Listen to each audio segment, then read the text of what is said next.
The Chicago Sky truly set off into a new era today when they traded former Finals MVP Kahleah Copper to the Phoenix Mercury. We're going to talk about the deal that the Sky got back for Kahleah Copper, if it was enough, and then what will this new phase of the Chicago Sky truly look like? We're going to talk about all that and more right after this.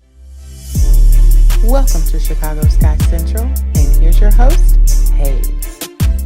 What's going on, Sky fans? Welcome to another episode of Chicago Sky Central, your number one spot for everything Chicago Sky related. I'm the host here, Haize. More importantly, you guys can follow the channel at Chicago Sky Pod at every social media platform that we happen to be on. With that being said, let's go ahead and get into this content, man. So Kahleah Copper is now officially on the move. We dropped an emergency reaction video to it earlier, but this is now the full episode. We have the full details now on this trade. Kahleah Copper is on her way to the Phoenix Mercury with Morgan Birch on top of that for the number 3 overall pick in this upcoming 2024 draft, as well as Brianna Turner and Michaela as well in this. So this is a big trade. The Chicago Sky in this also get the 2026 first round pick, 2025 second round pick, and the rights to 2026 second round pick swap with the Phoenix Mercury in this as well. This is about as close to you get as a big haul in the WNBA. Now, keep in mind, the Sky just gave up a lot last year when we traded for Marina Mabrey, and so this is the Sky now really going on a completely different path with their roster. There hasn't been a whole lot that's come out as of yet. I'm sure we'll get it with Media Day, things like that, on what's exactly set the Sky off to going to this big of a change with their roster, considering that they just inked Kahleah Copper to a 2-year max level deal, and she was at the press conference introducing Spoon as our new head coach and talked about what it meant to bring her over to this team. So this is a big change for the Chicago Sky. This indicates quite a bit of a difference in the direction that the Chicago Sky are going with their roster. Now, you know, we also lost Courtney Williams in this offseason. She signed with another team. We lost Elena Smith as well, signing with another team.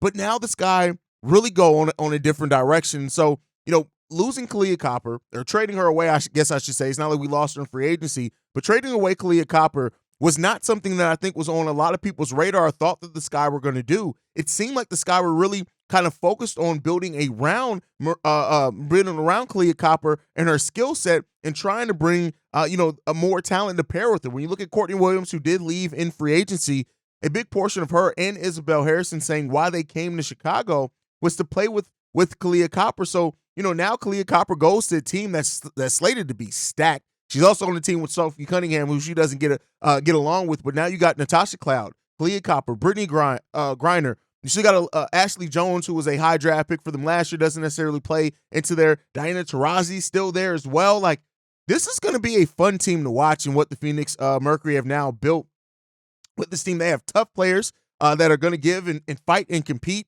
And the Sky now really head into a true rebuild in a lot of ways. And the fact that they do have the number 3 overall pick in this draft, we also have our own second round pick, which is going to be the first pick in the second round. The Sky can really get some nice talent in that draft potentially. But you know how it goes with the WNBA. You can draft a player and then not make your roster, and those are first round picks, much less second and third round picks. So, you know, we'll see what ends up happening in that era of things. But I mean, we still got a lot of the pieces of this team that really do help. You still got Elizabeth Williams, who was so important for patrolling the paint, rebounding, blocking shots, even scoring a little bit. We're getting Isabel Harrison now back, who didn't get to play a regular season game last season. Rebecca Gardner is probably going to come back. Beck, we know her season finished with injury. Dana Evans, Diamond DeShields, who we re-signed this year. Lindsay Allen, a vet that we signed. So there's still some talent on this team for damn sure, right? And even when you look at Michaela, who we got back, she was just the 6th overall pick in the 2021 draft. Now, she hasn't played a whole hell of a lot, but we've seen other players before that are drafted high and just need to go to the right situation and team. She now joins her third team in 4 years and maybe comes into the Chicago Sky, where she's going to get a little bit more of a chance. She's 6'1", 178 pounds. You know, she hasn't really averaged too much of anything for her career, right? She's a career 7-point per game scorer, but this is a player that still has promise. She's only 24 years old. So, you know, you got to look at that they got some promise there as well at a forward position where we lost some depth at also in this offseason period. So it feels weird. I did not have that on my bingo card at all this year and thinking that we could lose Kahleah Copper this offseason. I didn't. And when the alert went off per what me and Steve-O talked about it really kind of was off-putting. Like it was surprising. I don't get shocked too much, but definitely got shocked in this case. Now, outside of this move, the Sky have made two other moves, which I've touched on a little bit. We also brought back Diamond DeShields to this team, and we know, hey, she missed all of 2023 with injury. During the 2022 season with Phoenix, she averaged 13 points, 3.8 rebounds, 2.2 assists in 30 games. So Diamond DeShields can still play, right? We know that she still has the capability. The health is a big concern with her. Will she be able to stay healthy? But now the Sky, kind of in a way, they lose Kahleah Copper in trading her, and they brought back who used to be a fan favorite in Diamond DeShields. And so we'll get to see Diamond's still only 28 years old, still has more than enough career ahead of her and what she can be. So, we'll see what Diamond DeShields brings to this team as well. And then we also signed veteran Lindsey Allen to the team. She's joined the team, I believe, on a one-year deal. She played 29 games last season with 20 starts, played a career-high 24.1 minutes. So, we'll see with that. She's a former 14th overall pick in the 2017 draft. She's a veteran. So as the Sky head to this kind of new, uncertain area, having some vets there is definitely going to be important. But it still now raises so many questions on what the hell are the Sky planning? I talked about it. We lost Elena Smith early in this offseason, who really had her breakout year with the Chicago Sky. I really wish we would have found a way to keep her. The averages didn't really jump out the stat sheet at you, 9.2 points per game, 6.6 rebounds, but she really played really well for the Chicago Sky, also averaging 1.3 blocks per game. So, we'll see what happens with that. I mean, you still got Morgan Birch, who really did play really well for the Chicago Sky at one period of time before she eventually went down with injury too. So, we'll see what Birch can bring back now for the Sky heading into this year. But the lineups, the rotations, there's so much up in air now with what's happened. Losing Courtney Williams as well. She goes to the other team also. So it's just, what is this team going to be?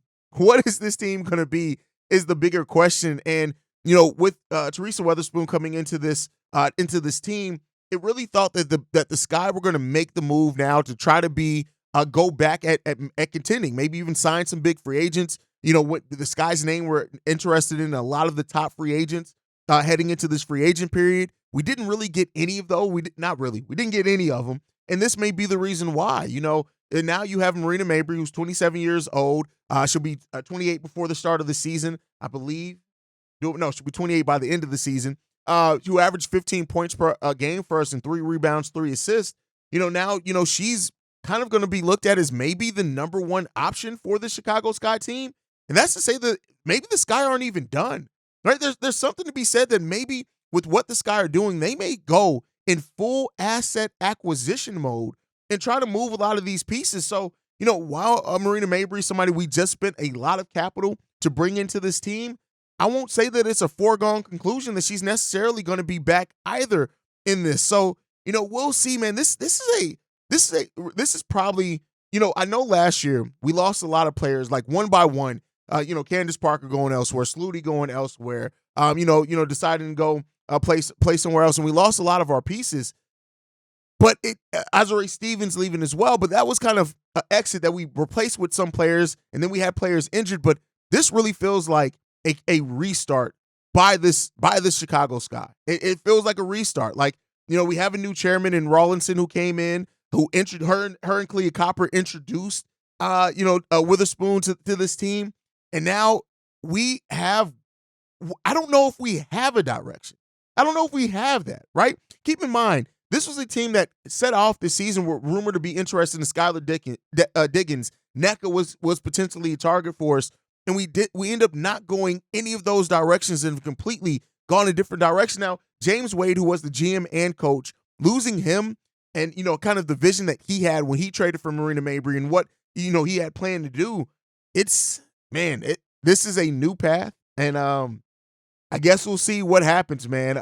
This is definitely different. And Kahleah Copper was looked at after everybody left as the star that we were going to build around. And she really stepped up majorly for the Chicago Sky with everybody going down. And now we just head into this place of uncertainty around this team. And I, for one, have no idea where we're going. I'm not even going to act or front like I know what we're doing here. But hopefully that picture becomes a little bit more clear. Now, that may become clear, like I said, by other players being moved. That's a possibility of. I'm not saying for sure that that's going to happen, but that definitely is a possibility that could happen, is that we see the Sky go in a completely different direction and sell off a lot of their assets. We'll see, man. You got NECA signing, to just go around the W. You got NECA signing with the Seattle Storm. Brianna Jones goes to the Sun.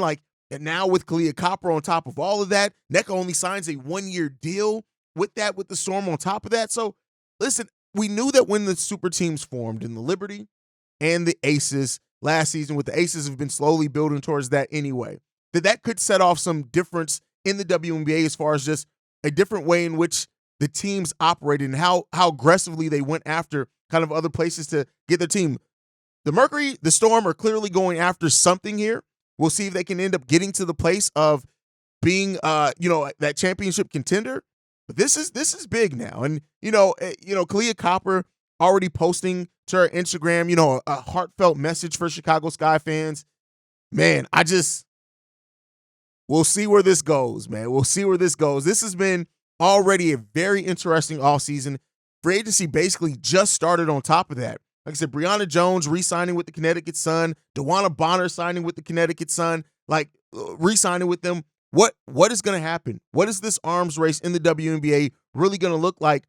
We'll talk about it here. Make sure you guys stay tuned in. If for those that were here for our coverage last season, we do live post-game shows. We'll be here live for that. We're usually going to drop about 2 to 3 episodes a week. That's once the season ramps up. Probably going to be 1 or 2 episodes during this offseason period, depending on how active the Chicago Sky are.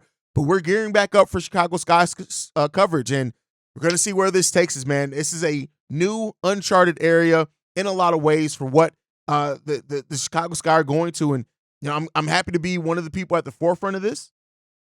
We'll see. Teams are making moves, and we'll see where all the chips fall and where the Sky fall in that pecking order. But this year's draft, all eyes are going to be on the Chicago Sky to see what's going to happen. What is going to happen with this, man? I don't know. Let me know what you guys think, though, down below. Are you nervous about this new direction of the Sky? Or do you think because we have the new ownership, the new GM, we have a new head coach, are you kind of excited about kind of clearing the table and building something new here with the Chicago Sky that may take a few years to get up? We'll see, right? Rebuilds in the WNBA can go a lot of different ways, and having Marina Mabrey, if she ends up staying here, could definitely give the Sky a chip to go on, and we'll see what the Sky get with the 3rd overall pick in the 2024 draft. But let me know what you guys think on everything down below. As always, make sure you're following the show at Chicago Sky Pod. You can also send us any feedback, questions, comments, concerns, ChicagoSkyCentral@gmail.com. And then lastly, if you want to leave a text message and or voicemail